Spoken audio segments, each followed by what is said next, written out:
తెలుగు సినిమాకి సంబంధించి తెలుగు సినిమా పతాకాన్ని ఖండాంతరాలు ఎగరేసిన మహానుభావుడు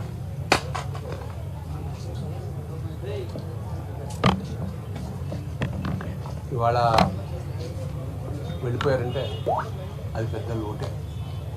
కాకపోతే ఒక వ్యక్తి జీవితంలో సాధించాల్సినవన్నీ సాధించి ఒక పరిపూర్ణమైన జీవితాన్ని అనుభవించిన కళా తపస్సు. నేను ఆయన డైరెక్షన్లో యాక్ట్ చేయకపోయినా ఆయనతో కలిసి నటించాను చాలా సినిమాలు. తరచూ మహర్షి జనార్దన మహర్షితో వస్తుండేవాడిని. ఆయన బయటికి అనిపించినంత సీరియస్గా ఉంటాడు, చాలా సరదా మనిషి ఆయన. అలాంటి ఒక